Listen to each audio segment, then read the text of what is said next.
7531 rule பத்தி கேள்விப்பட்டிருக்கீங்களா? ஒரு லாங் டேர்ம் இன்வெஸ்டர் கண்டிப்பா ஃபாலோ பண்ண வேண்டிய பேசிக்கான ரூல் இது. இப்போ 7 அப்படின்னா நீங்க ஒரு மியூச்சுவல் ஃபண்ட்ல எஸ்ஐபியாவோ இல்ல லம்சமாவோ இன்வெஸ்ட் பண்றீங்கன்னா குறைஞ்சபட்சம் 7 வருஷம் நீங்க வந்து அதுல இன்வெஸ்ட் பண்ணா மட்டும்தான் நல்ல ஒரு பெட்டரான ரிட்டர்ன்ஸை எடுக்க முடியும். 5 அதை வந்து எதை மென்ஷன் பண்ணுது அப்படின்னா உங்களுடைய டைவர்சிபிகேஷனை மென்ஷன் பண்ணுது.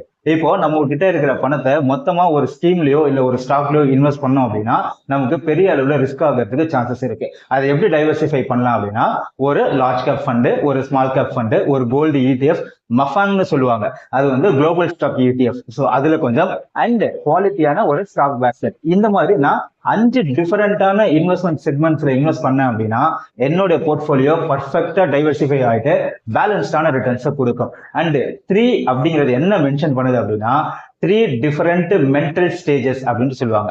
ஏன்னா ஒவ்வொரு 7 இயர்ஸ்க்கும் இந்த 3 விஷயம் நடந்துட்டே இருக்கும். இப்போ உங்களுடைய போர்ட்போலியோ 7 to 10% ரிட்டர்ன்ஸ் தான் ப்ரொடியூஸ் பண்ணுது அப்படின்னா அதை வந்து டிசப்பாயின்மெண்ட் பேஸ் அப்படின்னு சொல்லுவாங்க. 0 to 7% ரிட்டர்ன்ஸ் கொடுத்துச்சு அப்படின்னா அதை வந்து இரிட்டேட்டிங் பேஸ் அப்படின்னு சொல்லுவாங்க.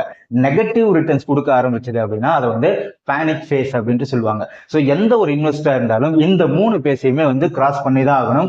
அப்போ மட்டும்தான் அவங்களால வந்து அந்த பாசிட்டிவ் ப்ராஃபிட் அப்படிங்கிற ஒரு விஷயத்தை நோக்கி போகவே முடியும். அண்ட் 1 எதை ஸ்டாண்ட் பண்ணுது அப்படின்னா ஸ்டெப் அப். ஸோ நீங்க எந்த ஒரு மியூச்சுவல் ஃபண்ட் எஸ்ஐபி பண்ணீங்கனாலும் வருஷத்துக்கு ஒரு தடவையாவது நீங்க ஸ்டெப் அப் பண்ணிட்டே வந்தா மட்டும்தான் பெரிய அளவுல ரிட்டர்ன்ஸ் வந்து நம்மளால எடுக்க முடியும். ஸோ இந்த 7531 ரூலை கரெக்டா நம்ம ஃபாலோ பண்ண ஆரம்பிச்சோம் அப்படின்னா ஓவர் த பீரியட்ல நல்ல ஒரு வெல்த்தை நம்மளால ஈஸியா பில்ட் பண்ண முடியும். ஸோ உங்களுக்கு இன்வெஸ்ட்மெண்ட்ஸ் அண்ட் ட்ரேடிங் சம்பந்தமா ரெகுலரான அப்டேஷன்ஸ் வேணும் அப்படின்னா பேஜை ஃபாலோ பண்ணிட்டு வீடியோவை லைக் பண்ணிக்கோங்க.